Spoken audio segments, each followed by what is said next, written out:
Good morning, everyone. My name is Brie Harvey, and I'll be your moderator today.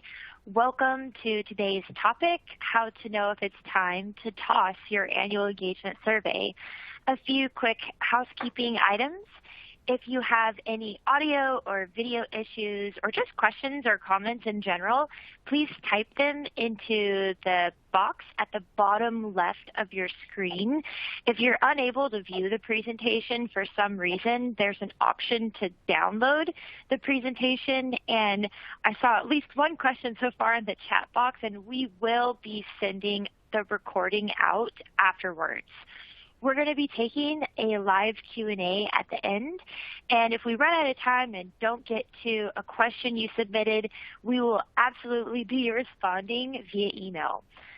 Before we jump into the content, I just wanted to thank everyone for being here. I'm dialing in from my apartment in San Francisco, which as of yesterday we've been asked to work from home for a few weeks. I know one of our panelists, Lauren, is also taking the call from her home in Delaware so she can be with her daughter whose school is shut down this week. And although employee motivation and engagement is important during times like these, your health, your family, your life, and the safety of your employees is all that really matters. So on behalf of Achievers, I hope your families are safe, secure, healthy, and remain so. These are unusual times, so you showing up in spite of all the uncertainty around really speaks to your own engagement and your commitment to continuing to learn and grow and enhance the experience you provide to your employees. A few lightning quick things to note about the sponsor of today's event, Achievers. For the last 19 years, we've been partnering with some of the world's largest brands to bring their organization's values to life and leverage culture as a competitive differentiator. Our employee voice and employee recognition solutions help enhance employee engagement and retention and accelerates a culture of performance. What's that even mean? Think a social recognition platform designed for the modern workplace, plus a suite of employee listening tools based off the latest behavioral science. Our mission is to change the way the world works. And although we acknowledge this may sound like a broad goal, we're firm believers in the transformative impact employees can have on businesses. People spend an overwhelming majority of their waking lives at work, and we partner with our customers to help them improve the quality of life for their employees by creating an environment where people can show up to work and feel seen, heard, and appreciated. An overview of our time together. We're going to introduce our amazing panelists, and then we're going to take a step back and contextualize the conversation by doing a rapid spitfire crash course, surveying the landscape of what science says about why engagement matters now more than ever before. Then we'll quickly distinguish the types of employee listening tools out there.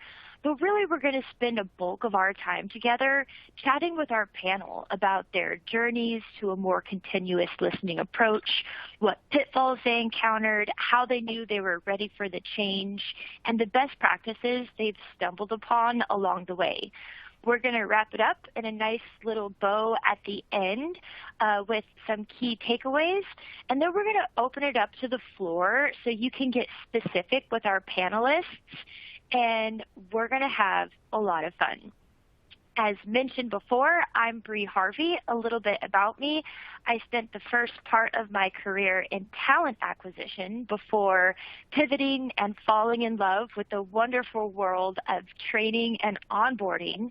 I currently work as an employee engagement evangelist, which allows me to work really closely with the research arm of Achievers, the Workforce Institute, which is dedicated to uncovering the story the data tells about what what the most progressive organizations are doing to enhance their people's strategy and how it impacts business outcomes.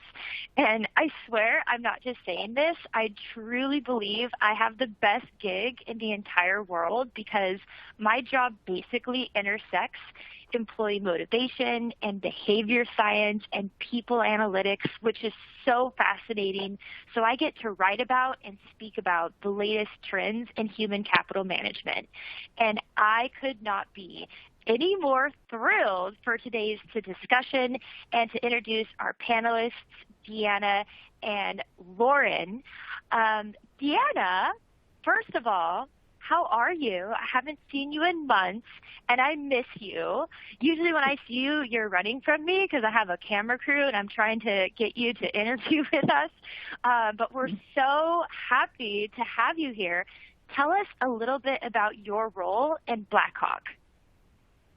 Thank you so much, Brie. And yes, I usually am running from you, so all is good. I am so happy that you invited me here, and I'm real grateful to be here and share a little bit about our trials and tribulations that we've encountered along our journey. And I love, and I know you think you have the best gig in the world, Brie, but I also think I do. As the VP of Talent Management, I get to focus on what I love, which is ensuring that the right structure, leadership, the culture, and the talent is in place for our current stage at Blackhawk Network and also the next stage of growth. And that is so rewarding and challenging to me. So my team is responsible for designing and executing all of our global training programs, career succession planning, performance management, and all talent management programs that run through Blackhawk Network, which is so exciting to me. And that does include engagement, which I'm passionate about. Almost as well, I want to say more passionate than you, but I think we're probably equally as passionate about engagement. A little bit about Blackhawk. So we're a global fintech company, and we're focused on connecting consumers with brands. And that's in the retail space and also in the B2B space. So we're all about making sure that any consumer in the world, and we are a global company, connects with any brand, any merchant that you know of. We have about 3,500 employees currently, and that's up from 600 in 2013, and we're spread over 46 countries. We have over 1,000 brands, and we work with over 2,500 corporate clients and roughly 4,500 distribution partners. So pretty awesome, large company. So now that's Blackhawk, and that's my role, and I'll be sharing more with you later. But now, Lauren, I understand that we've both been at the Achievers Conference the past 3 years, and I've never met you face-to-face at the ACE Conference. So I'm looking forward to going to the next one and meeting you in person so we can swap best practices. But why don't you tell us a little bit about your role and BayHeath? Thank you, Deanna. I look forward to meeting you at the next Achievers ACE conference as well. Last year in Chicago at ACE, I was actually an audience member for a panel you were on that explored continuous learning best practices. So I feel like I already know who you are already, but looking forward to meeting you in person. So a little about me. I also have the best job in the world. I'm the Director of Organizational Development for BayHeath Medical Center, where I have worked for about 8.5, almost 9 years. I currently handle our annual employee engagement surveys, reward and recognition, powered through Achievers, learning and development, along with several other HR operational functions. So what I really love is that I'm able to be futuristic in my role, look at the changing workforce, but then also I have a good background of policies and the legal the legal part of human resources. So I'm able to help make some of our futuristic ideas a little more realistic and work for us now. So I like my role because it's challenging and it's different every day. A little about BayHeath Medical Center. We are Central and Southern Delaware's largest healthcare system, and we have over 4,000 employees across 2 hospitals, a freestanding emergency department, and over 50 outpatient and physician practice locations. So we're spread out across our 2 southern counties in Delaware. Delaware only has 3 counties, so it's easy to remember all of them.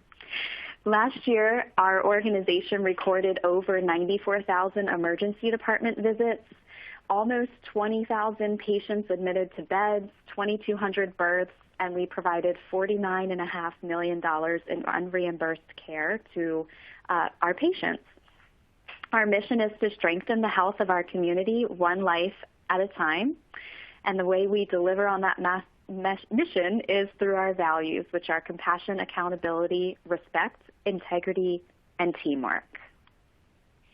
And one fun fact about Lauren that she's not going to probably admit is when I first met her, I was actually interviewing her on camera at a conference, and I forgot her to sign the media waiver form, and I also couldn't remember her name, so I was running around the conference like, hey, have you seen a woman that looks like Reese Witherspoon? And everyone was like, yeah, she went that way. Deanna, who's your celebrity doppelganger? I feel like you could be like a hazel-eyed Cameron Diaz or like a young Martha Stewart. Oh, very interesting. So I've never gotten those two before. I have been told I'm who's the person from Will and Grace? Her.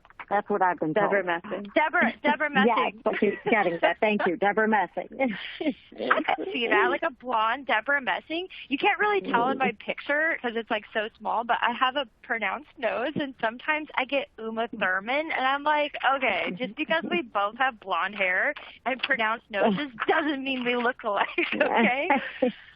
She's funny. All right. Lauren, Deanna, thank you so much for those intros. In about 8 minutes, you're both going to be in the hot seat to share your wisdom and experience with all these fine folks on today's call. But first, I want to talk a little more broadly about why we're here. So in 2013, people were on Twitter talking about employee engagement at an average of about 1 tweet per minute. Today, if you type in the term into Mr. Google, it renders approximately 4.3 billion results. Walk into a room full of HR leaders and start droning on about all the wonderful benefits of engaged employees, and I promise you, people's eyes will glaze over in boredom because over the last 20 years, a mountain of scientific evidence has accumulated clearly demonstrating that employee engagement affects literally every single business metric a company would care to expend time or resources to measure in the first place. Everything from employee turnover, performance, best places to work lists. And this concept isn't novel.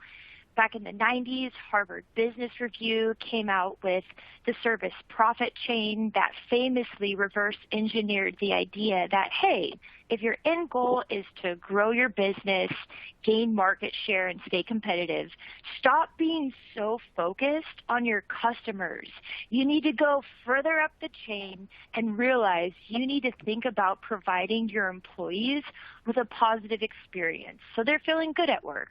When people are happy, they're going to be a little more productive. They'll be nicer to customers, which the customers will like and make them more likely to want to return, which over time will line your pockets with profit. On the academic front, back in the early 2000s, a group of scientists got together and analyzed over 30 years of research and over 10,000 studies and came out with a landmark paper basically proving a statistical correlation between engagement, employee performance, and business outcomes. And HR and organizational development professionals have been obsessed with measuring engagement ever since. So we get it. The benefits of engagement have been studied to death. HR practitioners around the globe have long since connected the dots between engagement and sustainable bottom line success. That being said, although the concept of employee engagement may be considered a little tired within HR circles, when you look at how engagement levels have been trending over the last decade, there's basically 2 schools of thought. The first viewpoint is a little more dire and points to data from Gallup and others that show 10 years ago, 1 out of every 3 employees were engaged. Today, that number has slipped a bit, so it's 1 out of every 4. The other prevailing assessment from organizations like Aon and Gartner is a little more positive, suggesting that engagement levels have basically stayed the same the last decade. But regardless of whether on a macro level engagement is trending to be slightly worse or hasn't really changed, one thing remains true, and that's the engagement strategies we've been employing aren't hacking it today. The time has come for HR leaders to acknowledge that the collective mindset, expectations, and values of the workforce have drastically changed over the last decade, and the traditional methods of activating, aligning, and engaging people need to be re-examined. The issue is when there's a bunch of companies trying to solve for a big, costly problem all at the same time, it creates conditions in the marketplace where it becomes very noisy and oversaturated with solutions and vendors and new engagement models that claim to be the silver bullet for solving all of your retention and engagement woes. So it's become understandably tough to cut through the noise and decipher what the facts are versus opinion versus pseudoscience. And it's not a simple task to determine what will make the biggest impact at your unique organization with your unique employee population. In order to effectively crack the code on employee engagement, it's necessary to first make sure we're aligned on how we define engagement. So we're exploring solutions with the same lens. Let's first start by talking about what engagement is not and debunking some commonly misunderstood concepts. Employee engagement is not employee satisfaction, although and it's not employee happiness. Happiness is a temporal emotional state. It comes and goes. Satisfaction, on the other hand, can absolutely be an indicator of employee engagement, but it's fundamentally different. A satisfied employee might show up on time to work every day without complaint, but that doesn't necessarily mean he or she is going to give that extra effort, or they're not going to hop ship for a small bump in pay. So what is employee engagement? Here's the thing. There's a lot of definitions and models out there. There are 2 prevailing academic theories from organizational development scientists that have a lot of complex literature to support them. Then there are models and definitions that come from consulting houses like Aon and Gallup. Then there are definitions that come out of analysts such as Gartner and Forrest and others. But regardless of which model you subscribe to, there are 3 common themes they all have in common. The first is that engagement is just a measurement of how someone feels about their work, the feelings we have towards our employer. The second theme that surfaces in every single definition of employee engagement ever is this concept that the stronger a person's emotional connection or commitment is to their work, the more likely they're going to go the extra mile and give that quote-unquote discretionary effort and perform better. At the end of the day, engagement equals performance. That's what we're trying to get more of. We're not trying to improve engagement scores for the sake of improving engagement scores. The final thing all engagement models have in common is they all have some variation of the claim that the higher a person's engagement, the more likely they are to indicate that they intend to stick around at their company. So, regardless of what definition your organization adheres to, it totally makes sense why an overwhelming number of companies go through the trouble of measuring engagement. The question we need to ask isn't what definition makes the most sense? The only relevant questions you need to answer are just how often should you be measuring it and how? What are the tools and processes necessary to build an effective feedback loop that works? In terms of frequency, when you look at market research about what most companies are doing, it's clear that although annual engagement surveys aren't extinct, they're definitely declining, and more frequent types of employee monitoring systems are on the rise.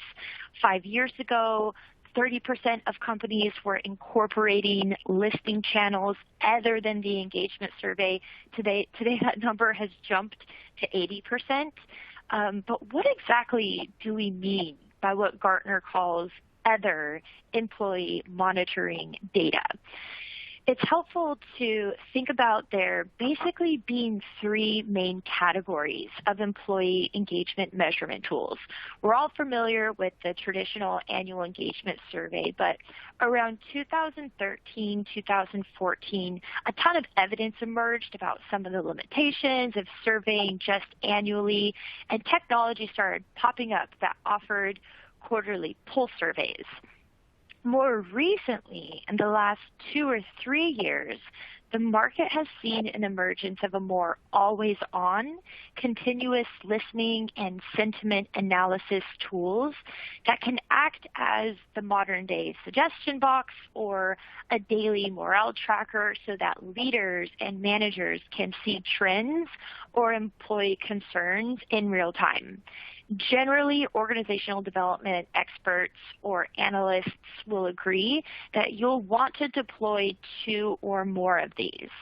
If you're thinking, excuse me, 2? That seems like a lot of work. You're right. It is. It requires change management, but the benefits of doing so are unequivocal. In findings presented in Achiever's 2020 Engagement and Retention Report, a staggering 90% of employees claimed they'd be more likely to stick around at a company that takes and acts on feedback. And it's not just millennials.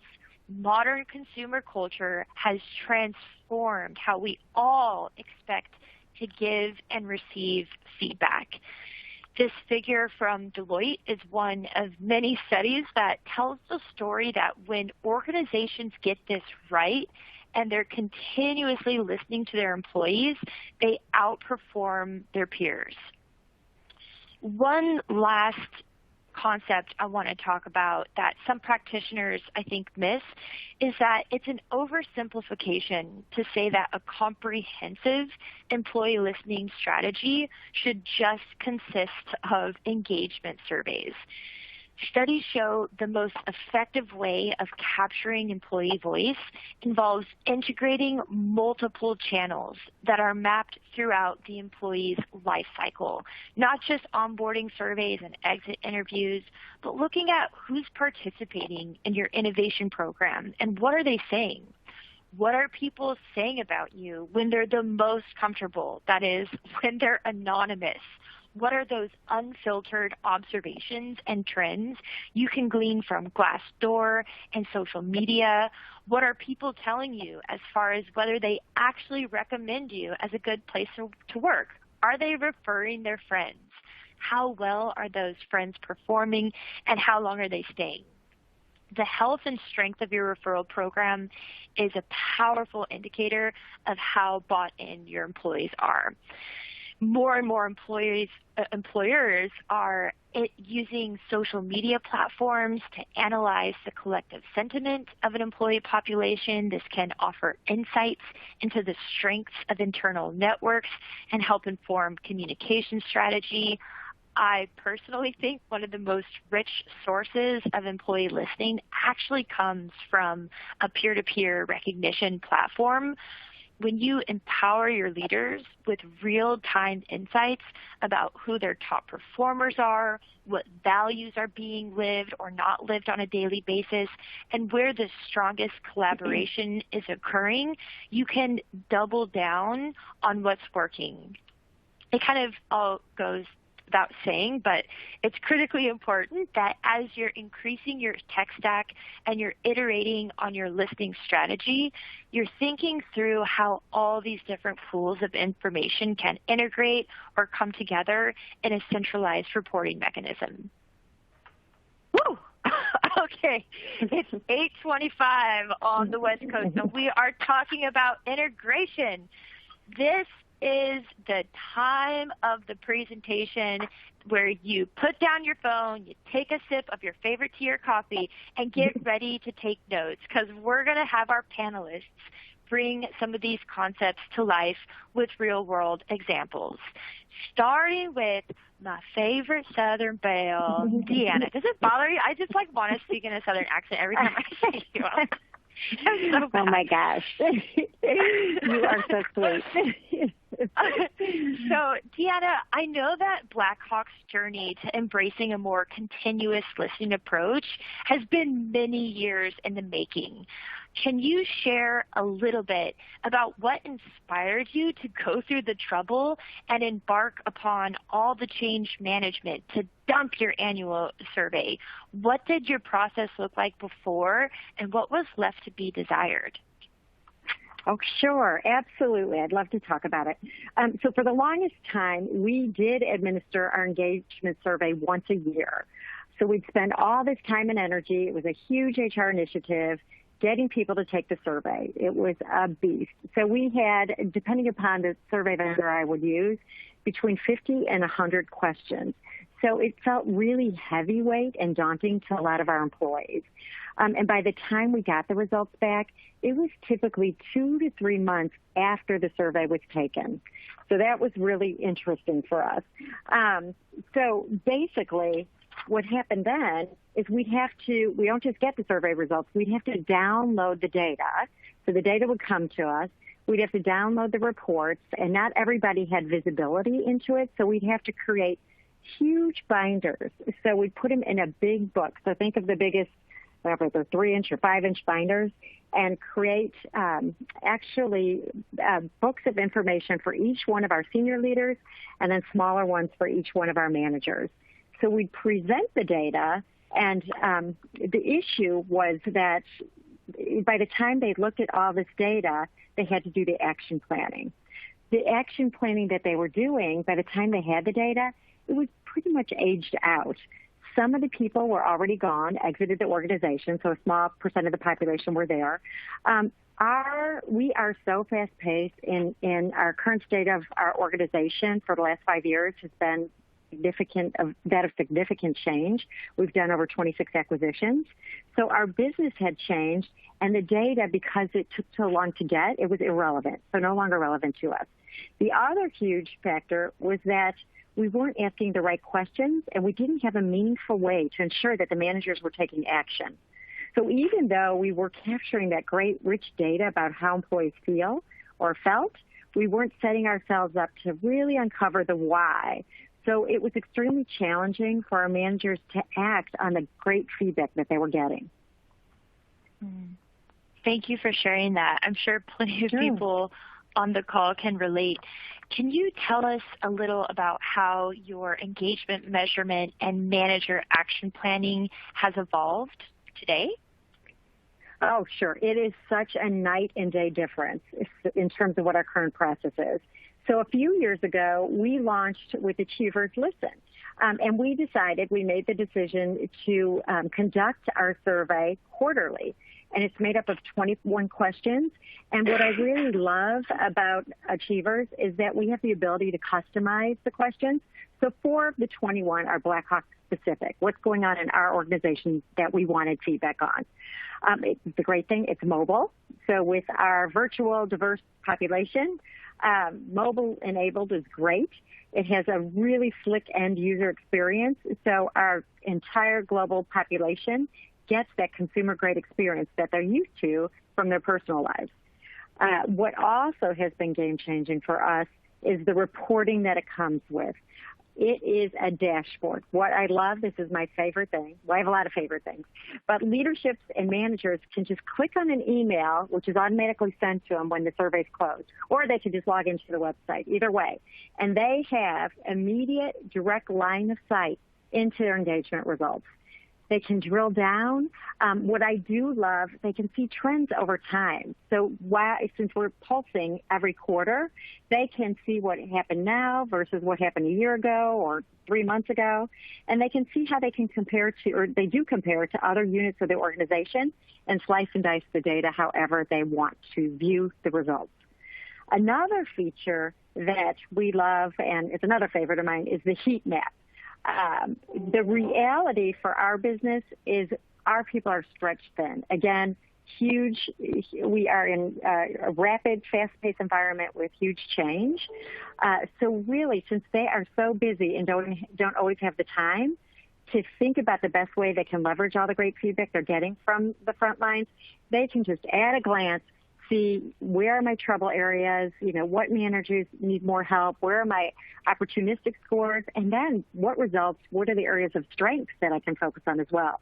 So the heat map shows a bird's eye snapshot of which areas are performing well and which ones need improvement. So again, it's wonderful. So they can take a look at that data and see how they're stacking against the benchmarks and the rest of the organization, which is great.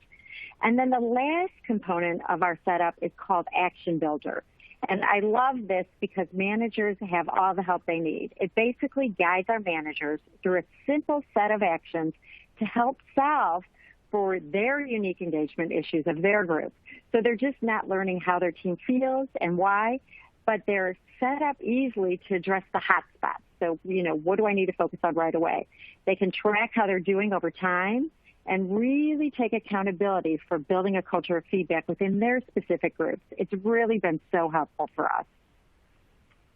Thank you so much for that. Sounds easy to say, maybe a little bit hard to do. Can't wait to dig into some more Yeah, exactly. Looking forward to digging into some more specific examples of how you've been leveraging that to enhance your business. Now, Lauren, I'm stoked to have you on the panel for a lot of reasons, but one of them actually has to do with how you have set up your employee listing strategy, because it's a really good illustration for one of the most common questions we get, which is, what should we do if we're not in a position to toss out our annual engagement survey? And it's a totally reasonable question, right? Sometimes HR can be trepidatious about rocking the boat, or the leadership team might have a "we've always done it this way, if it ain't broke, don't fix it" attitude.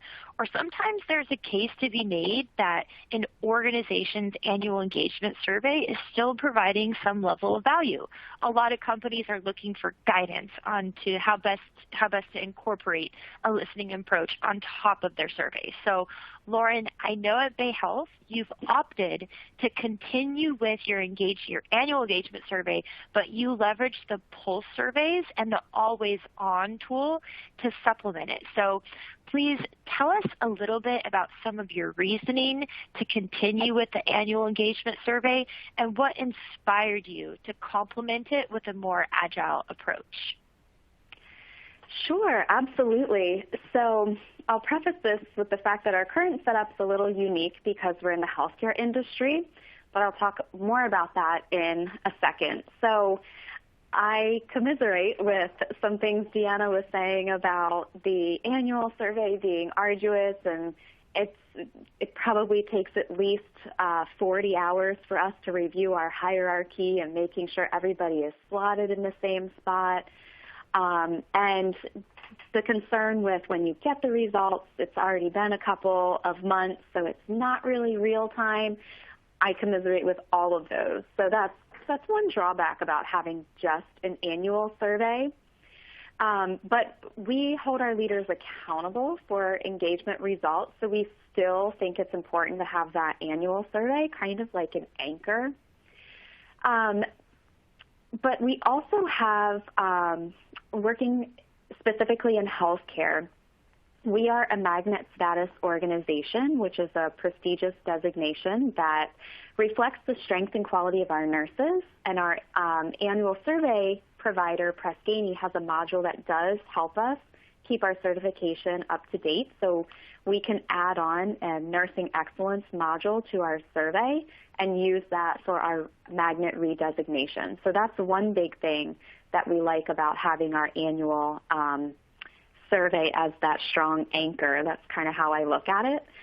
Another reason we haven't looked at completely getting rid of our annual survey entirely has to do with what you said, Brie, about, it's kind of the way we've always done it. So we have years and years and years of engagement history that we can go back and say, well, we can look, we've surveyed at the same time every year. We can really see using the same tool, the questions have more or less remained the same, so we can really see how our organization has changed. And we can also see pockets of the organization that haven't changed in either a negative way or a positive way. So it tells us really a lot about the leadership. Over the years, we've invested heavily in our process to ensure action planning takes place. So we do incentivize managers to take ownership over the action planning. We hold them accountable depending on what their engagement results come out to be. So we have developed a foolproof system that has really worked for us. And it's part of our culture and expectations of leadership. So everyone is expected to take accountability and be involved in action planning, not just looking at, oh, this is a survey we take once a year and that's it. So with that being said, about a year or two ago, it was actually when we moved to the Listen platform in our reward and recognition program is called Driven. So when we moved to the Listen platform and there was the ability to do pulse surveys, we started to think, okay, this would actually be really great if we could measure engagement at different points throughout the year instead of just the same time every year. We typically measure engagement with our anchor survey in the spring. So we thought, okay, if we can at least start by doing a pulse survey in the fall, we can start to see, is engagement really drastically different at a different time of the year? Or what does it really look like? Is it kind of the same? Is it, what does that change really look like? Some of our leaders were skeptical, thinking, okay, engagement will always be low for us in the spring because we're coming off of flu season. So having a pulse survey at a completely different time throughout the year helps us measure, is it really just flu season, or are there still some concerns the staff has that aren't being addressed even at a later point in time? So we constantly survey our patients about their experience, but this helps us match that with the staff. Now we're able to constantly survey our staff's experience. So when we launched last year with our quarterly pulse survey, and then we also have our listening tool that measures engagement every week in our reward and recognition platform, we found that we're able to bridge the gap. We can see in some of our departments when engagement is maybe low in the spring for our annual survey, we've seen that it's also a little bit low for the pulse survey. So we've realized, okay, this is something that's not getting addressed, that the leader really needs to focus on. And then we do encourage our team, our leaders, and I know they do this because they reach out and ask me questions about how to look into some of the always-on feedback that they get every week. So we encourage them to take a look at that to see, okay, how fluid is engagement and how much is it even changing week by week. So kind of that mix of an annual survey, a new pulse survey, and then the always-on listening tool has given us a lot of different ways to look at and measure engagement. But I think for some of our skeptical leaders, it helps to answer the question of, okay, engagement does change, or not, I don't even want to say engagement changes. Employee happiness and satisfaction changes day by day, but engagement kind of stays pretty solid, especially if there's something we're not action planning on. We'll continue to see that as a hot topic throughout the year in multiple different formats. So it helps us to answer that type of question. Yeah, and I know that things can change quickly in your line of work. In fact, the whole world is talking about what healthcare organizations like BayHeath are doing in response to the pandemic. And I know right now your employees are having to adapt to a rapidly changing novel situation. So you're really feeling the implications of how quickly things can change overnight. Tell us, so basically your continuous listening setup is not just the pulse surveys, but the always-on action planning. Tell us a little bit about how that has helped you deliver strategic value to the business. So the always-on listening tool, Allie, helps our leaders to see what's happening every week. And they know that, okay, if this was a really tough week, they can see that. So they can see, okay, this situation really brought our team down, and what can I do as a leader to step in and to kind of help bring them back together and boost their confidence, make sure that they know what they do is really important to the organization. The slide that you were just showing that showed the feedback results is also a good way to see, okay, is half of my team feeling down? Did half of them work a really bad shift, or is everybody feeling it? It just gives you more insight to be able to have that conversation real time today to say, hey, tell me what's going on. Tell me what happened this week. Tell me what happened over the weekend. Tell me what happened last week. Instead of, if we didn't have this and we only relied on our annual survey, it's hard to really know how to prompt some of those conversations. So the listening tool allows employees to respond with how they're feeling that day, to provide some more feedback, which they might not provide to managers if they're talking to them face-to-face. They're more likely to provide a little bit more detail when they're typing it into a cute little robot that's on the screen. So it's really helped our managers spark more conversations and know how to have some conversations with staff that, again, if we just had the annual survey, they might just walk in and say, oh, yes, that's business as usual. Oh, you had a tough patient. I get it. Happens all the time. But this has really just helped to get a little bit deeper and connect deeper with our employees. Yeah.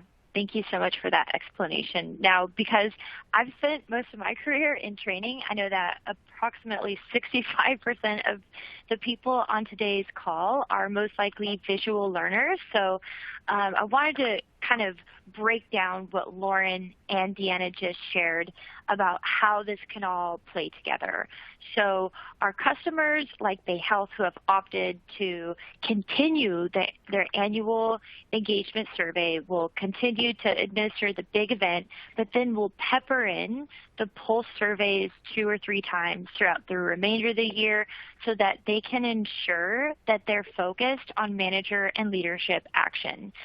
It's probably a little more common for our customers to opt to take the approach of just administering 3 or 4 pulse surveys throughout the year.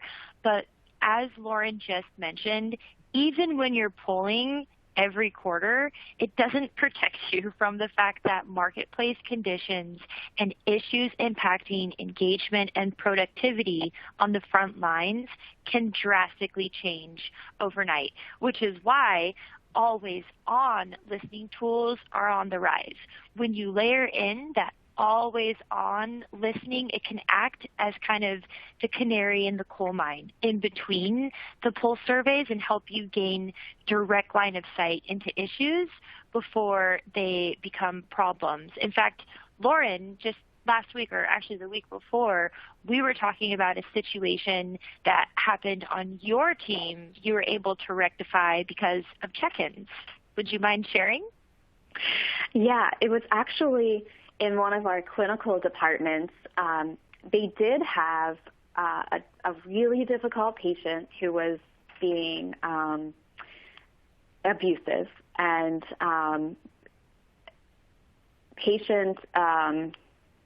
difficult patients and workplace violence is on the rise in healthcare, so this is something we're seeing more and more of. But one of our clinical departments was they just kind of felt like they were getting beat up. They felt like they couldn't say no to going into the patient room and doing what they had to do, but when they went in, they weren't really prepared and really didn't feel prepared to know how to deal with this difficult patient. And the leaders saw that on ALLY, the listening tool, the always on listening tool. They saw that, they heard about it, but it was an ability to help them connect to realize, okay, this wasn't just a bad shift. This situation has really made you hate your job, and I don't want you to hate your job. So what they did was the leadership ended up putting that whole department through a de-escalation training that we have at my organization that helps teach employees how to recognize when a patient or a visitor or another staff member, when they're getting anxious, when they really need to be de-escalated, or when it's a good cue for you to just step out and get help, or say, you know what, I'm going to put this process on hold because I can right now, and I'm going to step away, and we'll come back in a couple minutes or an hour to finish what we were doing. So by having the leadership recognize that the staff was facing a really difficult situation, and then knowing that it was impacting their ability to even want to come into work. Some staff members had called out recently because they didn't want to come into this environment again. It helped the leaders connect with them right away. It helped the leaders get this team the training that they needed to feel safe, to know how to handle difficult situations in the future. But then it also prompted the leaders to have more higher level conversations with some other leadership and physicians in the organization to say, you know what, this really impacted my staff in a negative way, and my staff need to be empowered to be able to make some decisions as well, and I can't put them in a situation like this, but I need all of you on board to help with that as well. So it was really powerful because not only were our staff listened to, but they were taken care of, but it also prompted leadership to have some really difficult conversations that I don't think they would have had before, because I don't think they would have realized that they really needed to act in the moment, and they really needed to take a stronger stance for their staff. I really don't think they would have realized all of that if they didn't really connect the dots with, why are people angry about coming into work? Why are they coming out or calling out? Then they were able to see, okay, I'm going to have people leave if I don't address this now. So it was a really powerful instance that we look back to our listening tool to be able to help us do all of that and act on all of that in the moment in our organization. Wow. I got chills the first time you told me. And thank you, again, just for the second time hearing it. Thank you so much for sharing that. Deanna, I would love for you to share some of your wisdom about the lessons you've learned as you've kind of iterated and perfected your approach to employee listening through the years. Oh, absolutely, Brie. So I could probably take a while, the whole hour, to answer just one question. But if I had to share just one of our top takeaways from our journey in terms of getting it right, is that effective engagement measurement strategy requires the ability to ask the right questions. And so not every survey is created equal. So different surveys have different research, different tools, different questions, and there's no point in surveying employees if you're not asking the right questions. And we did find that along our journey. There's tons of interesting thought leadership that points out the difference between quantitative and qualitative questions. So basically, what I mean by that is you need to uncover both indicator questions, which is really how the employee feels, how the employees feel, and then driver questions, which is why they're feeling that way. So the realization that we made at Blackhawk is engagement initiatives shouldn't be just about improving engagement scores. That's not the goal. While it's a great end result, it's not where your focus needs to be. It should be about addressing the actual issues that are compromising the employee experience. So we did find that. And we found that when you rally all of your resources and your efforts trying to ensure you fix the root of the actual problems, that's when you're going to accelerate and elevate the employee experience in a meaningful way. And then you're going to see those engagement levels increase and rise. And I promise, I'm not being prompted to say this, but the amount of research and the decades of field testing that went into the questions and reporting for the Achievers Poll surveys was one of the reasons we selected them as our partner. We asked a lot of questions when coming down to the final vendors, and just knowing the research that went into the questions around the poll survey was the reason that we selected them. I know there's other vendors that claim to have the academic underpinnings to their offering, but for our diverse and global population, we needed a partner who had that experience, that were able to guide companies that were similar to what we were going through in change management, because I won't lie, it's pretty scary. The stakes are high in terms of what we need to deliver, but I'm telling you, if you make sure you're asking the right question and your partner knows what they're doing, it's totally worth it. Wow, Deanna, honestly, the check is in the mail. No, I'm kidding. I love how you worded that. Engagement isn't what you're fixing; it's what happens when you address the actual thing that's impacting engagement. Good. Now, Lauren, I'd love to hear what your advice is for someone who may be interested in following suit and adopting a more agile approach to their engagement measurement strategy, but they're not sure if they're ready. Is there a litmus test or the lowest common denominator for help them to arrive at clarity? Yeah, that's a great question, and one we had to be really honest with ourselves about answering. From my perspective, I think it could boil down to two things. It may sound really obvious, but as an organization, if you're not genuinely committed to act, or if there's not an appetite to put the work and learn how to respond to feedback, then I'd say you're not ready. You can't really give the impression that you're a people-centric organization that truly cares if you have a track record of not being accountable. People will notice and they're not going to want to participate. They'll say there's no point in doing this because nothing ever changes. I've heard that before, unfortunately, but less and less now. In order to foster trust, you have to have full stack support across all levels of the organization about your commitment. Would you like to start with Galo? To not listen, but respond. It's not as simple as finding a vendor that satisfies your requirements for a survey tool. I wish it were, but you have to have the best pulse survey and always-on feedback platform in the world. But if you don't have collective buy-in, especially from the top, from your C-suite, about the importance of responding to feedback, you won't see success. I really don't think that you would. With our executive team, our executive team stays really close to what the employees tell us. In fact, our CFO recently led a really huge pay restructure initiative as a result to feedback that we've received time and time again on our survey. So our executive team wants to know what employees are saying, and then they want to know what we're doing about it, what our leaders are doing, and they also take a stake in acting as well. When employees see from the top down that an organization's committed to enhancing the employee experience based off of employee feedback, you foster employee loyalty, who will get up and come to work even if they don't want to. If they really want to just stay in bed and watch the Today Show one morning, they'll get out of bed and they will come to work. They'll come to work even when they know they have tough days ahead.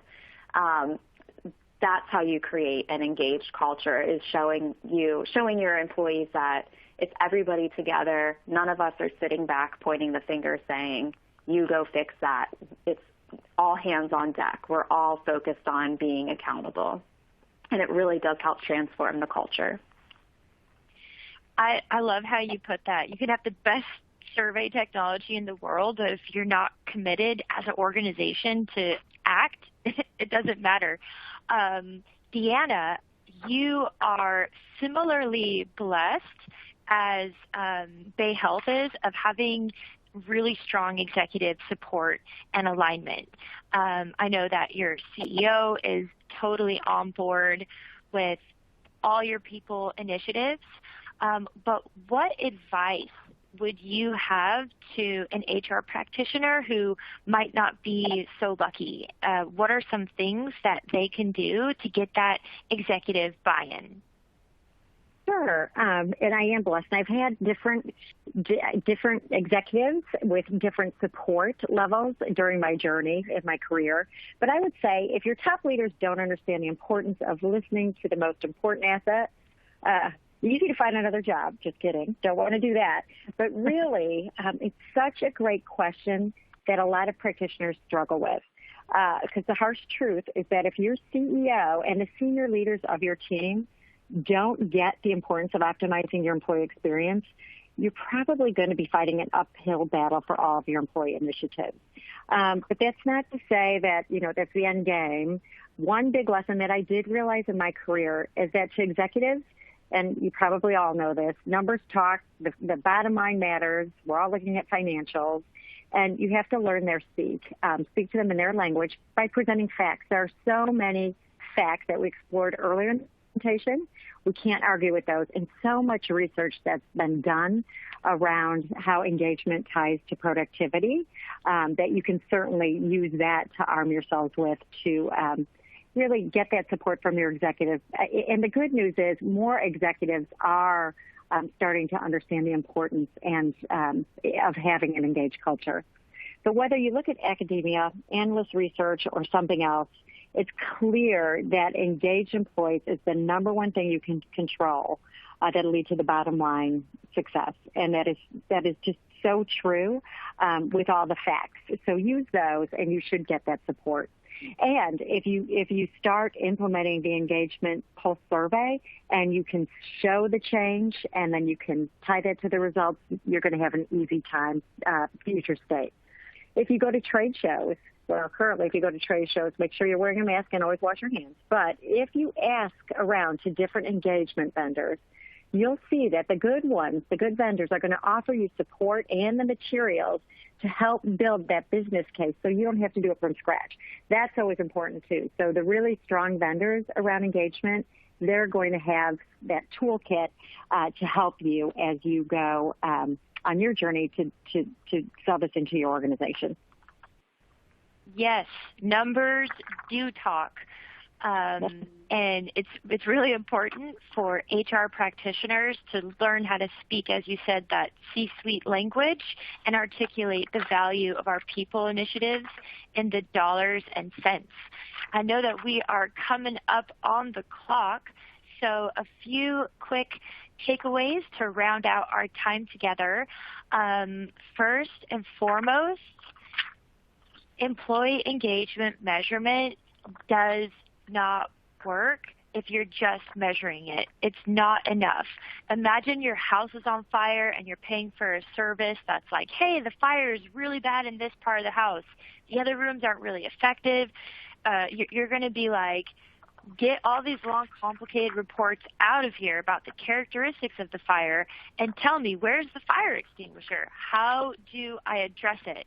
Effective engagement strategy requires action, particularly manager and leader action. HR simply cannot continue to wear the burden of action planning. We need to get the people involved who can actually do something about it. Effective engagement strategy must be timely. If it's not timely, it's not being effective. And last but not least, asking the right questions is absolutely key. Understanding how employees feel is not enough. You want to dig in to why so that you're effectively set up to take action. We unfortunately are up against the time. I see that we have a lot of Q&A in the chat box. We will be getting back to every single one of your questions. But I want to round out by really giving a huge shout out to my amazing, charismatic, and wonderful celebrity panelists, Deanna and Lauren. Thank you so much for being such amazing leaders and women.